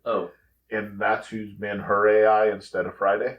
So basically, she's had an unchecked, egotistical version of Tony Stark as her AI. Tony Stark in her head? Almost like Tony Hawk. Yeah. So she had Tony Hawk in her head. That's six skaters. Radical. So Tony in the last issue showed up. I don't know how caught up you guys are if you even care about Iron Man anymore, but Tony's found out that his mom and dad, the Starks, were not his parents. Oh, what? Yeah. So his mom was actually a S.H.I.E.L.D. agent. Well, she was a rock star that S.H.I.E.L.D. contacted and used her as an undercover agent. She fell in love with the guy. Turns out he's a Hydra agent. I'm starting to agree with Dalton. Yeah. Turns out that was his mom the Dazzler? No. Never mind. Carter. her mom, his dad turns out to be a Hydra agent that his mom had to kill. So his mom, with Mary Jane, is currently trying to keep Stark Industries in Tony's name under him because the world thinks he's dead since Civil War II. So come to find out, what happened is Tony Stark's been messing with his DNA, as Tony Stark is apt to do, to make him more compatible with his Iron Man suits. Well, when he dies in Civil War, his body, instead of dying, reboots. So he goes into a coma, he wakes up, he's got no hair, completely bald, no facial hair. Oh no, no goatee. Right. No, And no stash. Not even the 80s stash. so Tony, being Tony, says, I bet I can bring Rhodey back to life too. Shit. This is how zombie flicks start, folks. And that's what his thing is I hope I can do it without turning him into a zombie. So, Are we getting Marvel zombies again? no. Rhodey gonna be the Unfortunately, Ultron. nothing that good. So he goes and he digs up Rhodey's body. Oh, Jesus. And he does the DNA magic on Rhodey. And Rhodey comes back to life and now is bald too. And But it was good on him. yeah. And so he's like, so do you feel zombie-ish? And he's like, I don't know what you mean by that. He's like, do you want to eat brains or anything? And Tony's like, or Rhodey's like, no, I'd like a Big Mac or something like that, you know? So apparently not a zombie. I'm sure this can't go well, ultimately. Yeah. So they're talking. Dr. Doom, by the way, is also running around as Iron Man. Oh yeah, I forgot that was a thing. Wasn't he always kind of Iron Man, though? Yeah, But he well, kind of turned into like a superior after Iron Man, or Secret War- infamous. yeah, so Iron after Man. Secret Wars, Dr. Doom, Victor's been a good guy, or trying to convince the world he's a good guy. So during all of this, in the last issue, the Hood is trying to take over Stark Industries. Well, the Hood's a thing. Yeah. All right. So he's I watched trying. that TV show. He's trying to take over Stark Industries. So Tony gets this phone call and heads towards Stark Industries, and the Hood's there battling Dr. Doom as Iron Man, and Tony's like, why are you dressed as me? And he's like, we don't have time for this now. I'll tell you later. And so Rhodey and Tony and Dr. Doom are fighting the Hood and his band of merry men. Well, Tony gets a phone call from his mom because his dad showed up, and she's the only one that knows he's alive at this point. And she calls him and says, yeah, your dad is here. You need to come back. Something important happened. So he takes Rhodey and heads back to his place. Well, the Hood battles Dr. Doom and says, I know who you really are, and this body that I'm in is going bad anyways, and puts his hand on Dr. Doom's face and transfers himself into Dr. Doom's body. What the fuck? So not sure where that's gonna go. Oh, So- okay. He's just So- quantum leaping into motherfuckers. He just Norman Osborn Yeah. fucking, or Octave, So Dr. Octopus. He just Dr. Octopus fucking. So in the meantime, Riri, with a group of other Iron Man type people like Tony Ho, have been out looking for Tony Stark because they know he's alive, but they can't find his body. They've been out looking for him. So last issue, they run into none other than Leonardo da Vinci. Yes, that Leonardo da Vinci, who somehow has found Not the Ninja Turtles. not the Tony actually mentions that later. So run into Leonardo da Vinci, As it happens. who actually informs that he invented S.H.I.E.L.D. Well, of Back. course he did. What the fuck is this book? It's Are you all, sure this is all canon? It's all over the fucking place. So he's like, okay, well, S.H.I.E.L.D. had to evolve, and it died because that's apparently what it was supposed to evolve to. Mhm. And he's like, but I'm starting something new. And it's Tony Ho and Riri Williams walking down the corridor with him. And she's like, is that Blade? And he's like, as a matter of fact, it is Blade. That is so left field. At least we got So What then, is Blade? Blade, Why wouldn't he be? she's like, I don't need to learn how to spar. I've got my suit. Well, Blade kicks her ass while she's in her suit. Holy shit. And so then Miles Morales shows up. So what's going to happen Because why here? the fuck not? I'm sorry, like Yeah, you could say anybody up until this point, but you like at Blade, that was so like left field that. So here's what you have. You have Leonardo da Vinci is now putting together a new young team of Iron. Miles Morales is going to be there, obviously in an Iron Spider suit. Okay. You've got Tony Ho, who's created her own kind of Iron Man suit, and then you've got Riri Williams, who's Ironheart. So you've got this group that's going to be like your Iron Avengers or whatever. Yeah, something of that nature. And then there's Blade to take care of any motherfucker trying to ice skate uphill. So Blade is going to teach them how to actually fight instead of just relying on their superpowers. Is kind of where it leads. So he's say Blade. I'm down for that, to be honest. Blade's their Whistler. So it jumps back to Tony showing up at Stark Industries to see Hydra coming down to attack his mom and Mary Jane because Mary Jane shot his dad, and it's a whole thing. And so what? Craig, I need off this roller coaster. You're going emotionally. Are you almost done? Is there still a page left? Does Bendis and be like, I'm going to DC, let's see the film with this shit? Is that what this is? So holy shit. Sorry, continue, please. No, so that's exactly my feelings on this book, okay? There's some positives that came out of it, but to me, it felt like Brian Michael Bendis got hired on at DC. He had a shit ton of stories left to tell with Iron Man. And he combined them all into one giant fucked up story? Yes. He just sat in a hotel room doing PCP all weekend, was like, dude, this is going to be awesome. And he's leaving this mess for Dan Slott to pick up and take over. Dan Slott's going to have 50 issues worth of cleaning up before he can ever start his own stories. You know what Dan Slott's going to do? He's literally going to go in and be like, oh, Tony just woke up out of his fever dream fucking coma that all this wacky shit had happened. So the positives of this book, because I don't just want to rip on how all over the fucking place it is. The positives of this book are I am super excited about seeing this young Iron Man team up book. Led by Leonardo da Vinci. I just, can we just bring one of the founding fathers back now, and he could be on the team? Or so, it's only missing like a Wolverine now. We need an Iron Man Wolverine. Sean really wants to say something, but he can't quite piece it together here.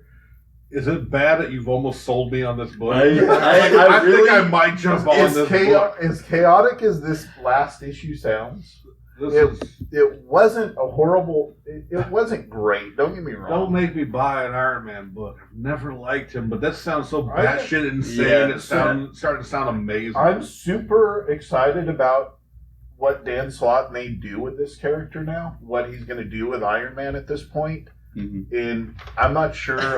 There has to be an Iron Man. You know, the Iron Man team, Iron Spider book coming out. That I'm excited about. This book just felt like it was rushed. Like, I mean, that's the least of his problems, though. Like, well, it's the problem is that all of those things feel rushed because it feels chaotic because all of those things are rushed. I do worry, like, just you kind of summarizing it is making it sound better than actually reading it. It wasn't bad.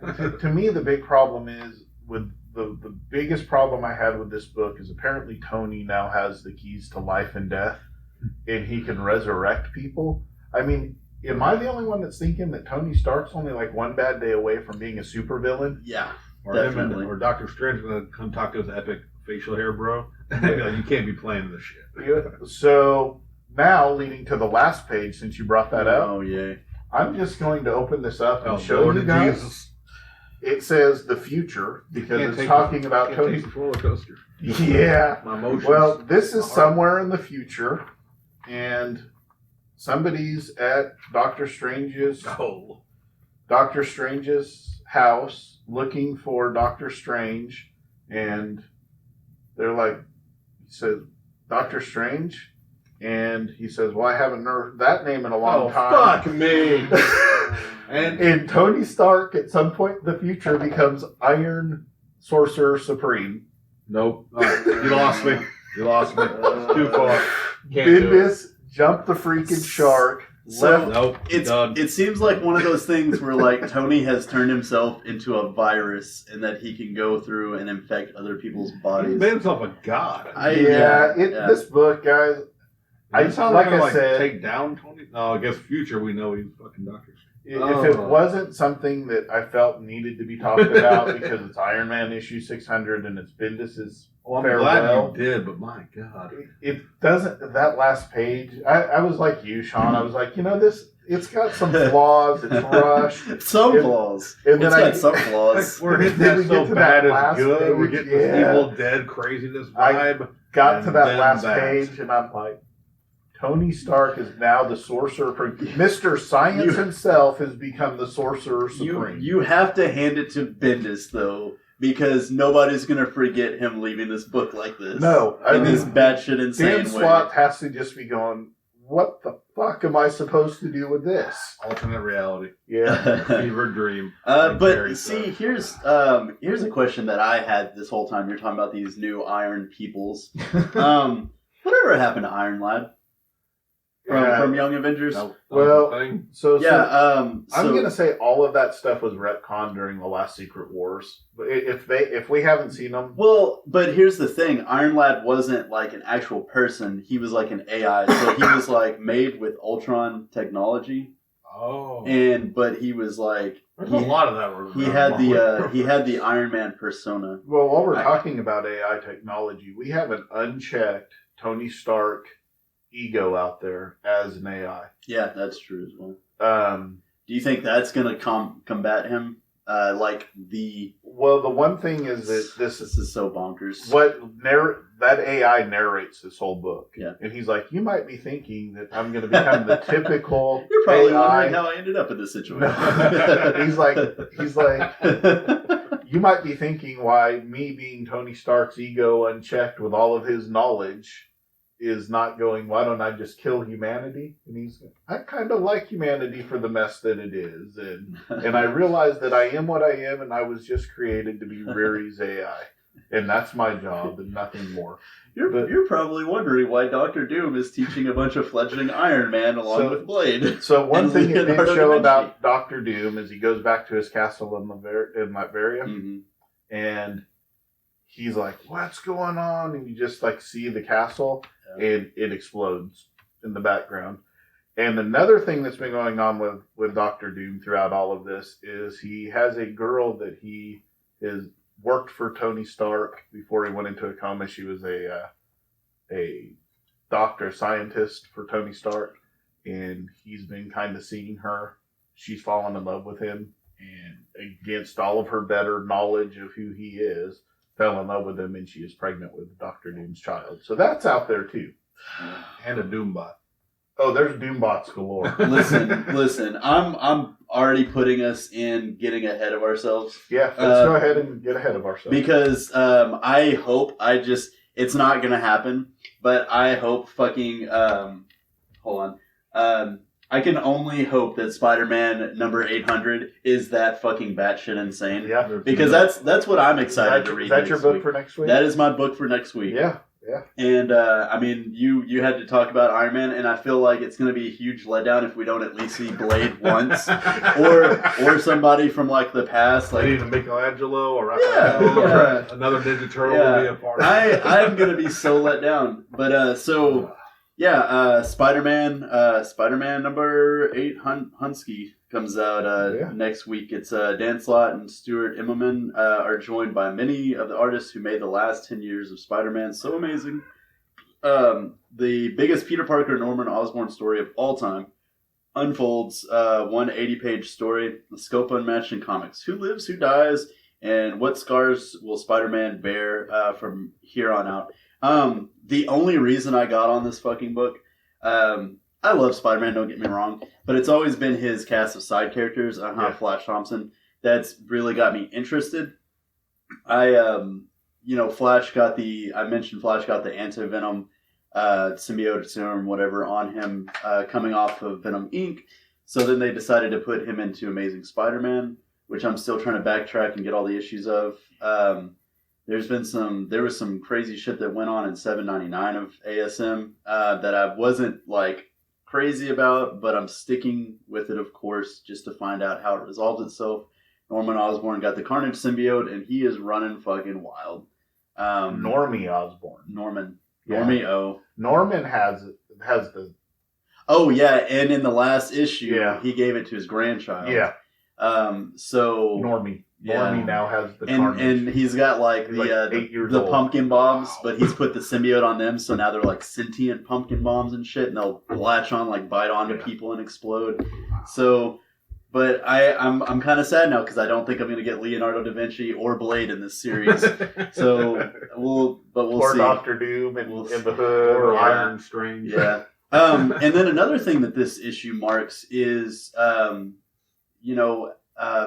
Peter had a leg injury at the end of 798. 799, he got healed as Flash Thompson's last little bout with the anti-venom symbiote because it has healing capabilities with it.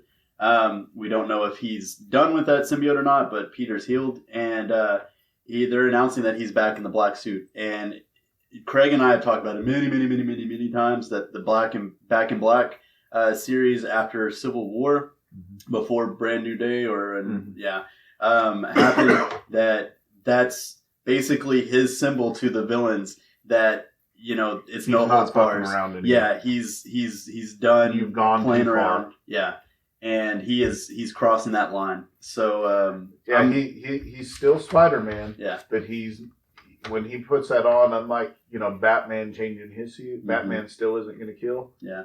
I don't know that Spider-Man won't when he's wearing Yeah. the black suit. And I mean, at this point, like Norman Osborn's gone pretty fucking crazy up until this point with this symbiote. So it's gonna be.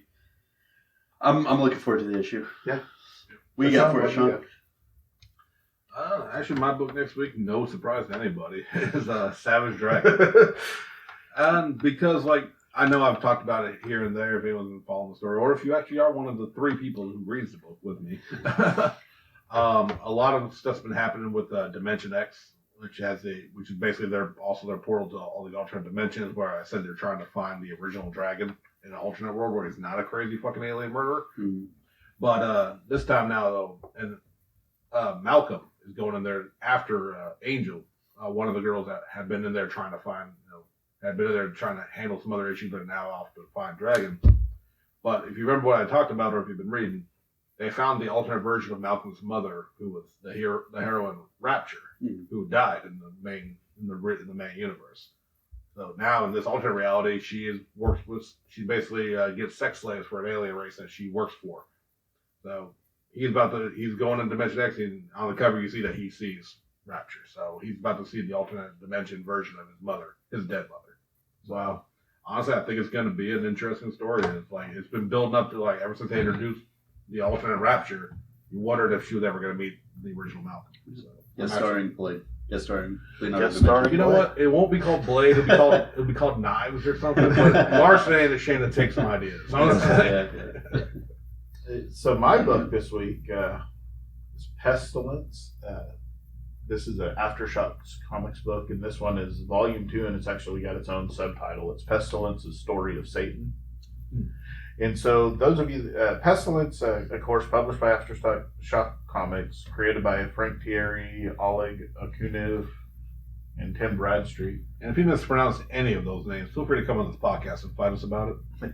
So if you haven't followed this book, it revolves around the plague during 1300s in Europe and the Black Plague, and it turns out that it's a zombie horde. Mhm. And as our hero Roderick Helms discovers trying to wipe out and save the Pope, because that's their mission, they're Knights Templar, they get called back because of the plague to come defend the Pope. Well, they come back and the Pope's actually a zombie himself. Oh, fuck. And so they I come thought to you were find... going to say that the Pope is Blade, but... No. So the whole thing comes down to not only is it zombies, but the church knew that where it started and they didn't stop it and they allowed it to get out. And so, Fuckers. well, so he pretty much annihilates the zombie horde. Him and the Knights Templar, they do that. They kill the Pope. They do the things they have to do to clean it up. Everything seems like it's going good, and the last issue ended with finding out that Satan's actually been the one that started the whole thing. Jesus. So this is going to be him, No, not presumably, Jesus, Satan. Yeah. presumably battling Satan. Wow. So, this has been a really fresh take on not only the zombie genre, but also Black Plague, the plague, and what if it was something like that was covered up by the church, So it's just been it's been a cool, fun read, and I'm really looking forward to see where it goes. Aftershock has really been killing it, and they do not get enough praise for that. This is a book that I really wanted to jump on, but I got on late, so I really need to just pick it up in trade paperback form and go. There's one trade for the first set. So Dark Ark's been the one that's killing it for me. Yeah, Dark Ark's been fantastic. I originally just got onto it because I was looking for D&D oriented books, and it's Cullen Bunn, so yeah. I mean that helps. I mean, but there's at least one or two others, but like I forgot to get signed up for them or something like that. And I told our local comic book store that even if I forget to sign me up for it for Aftershock for any of their series, because I would say 4 out of every 5 are hits for me. Mm-hmm. It's been that good with them. So again, this is just something I'm looking forward to. If it sounds interesting to you, I know you can get the trade at your local comic book store or any place that sells trade paperbacks or comics, so Barnes and Noble, that place. Those kinds of places could order it for you, or probably Amazon. So that's, I know Caleb had intended to be here today, but him and his husband Roger are actually traveling to go meet family today, with it being the holiday weekend, and he's just going to work it into a schedule. So he said to tell everybody that he loves them. He was going to talk about the Flash War that got started this week, which was a good book. You should check that out. He really made me interested in reading it because I fucking love Captain Cold, and I saw that Captain Cold. Yep, that's real. My cat is having an asthma attack right now while we're recording. Yeah, so Captain Cold, it's year 2500, something like that. So with this, because I know that they've shown the future stuff before, and the Captain Cold of the future stuff, even the rogues in the future stuff were like a hero team. Yeah, they are. They're actually working for the time displacement. Yeah, and he was Citizen Cold. Yeah, and now he's Commander Cold, and they came back to actually arrest Iris for killing Zoom. Crimes against humanity. Yeah. Yeah. So Wally, of course, doesn't want her to be arrested because he just got her back in his life, and Flash is Barry Allen is like, well, let's at least talk to him, and then maybe we can handle this legally without us having to, and Wally's like, no, I'm tired of you. And so you have these two at odds, and then at the end, Reverse Flash shows up. She killed Eobard Thawne. Zoom shows up and is like, Wally, why don't you let me help you? Because Wally decides to go with Barry and them to the future to help defend Iris. As they're going, somehow Wally, because he's having all these time temporal things going on, he gets sucked out of that and put into a different timeline. So we don't even know where he's at right now. Geekery. So it seems like he's going to team up with Zoom to battle Wally. Yeah. I mean, to battle Bruce. Barry. You got this. I believe in you. So to battle Barry. So it seemed like a good start to the story. So I think that's what Caleb was going to talk about today, just so that's out there. You guys have anything else?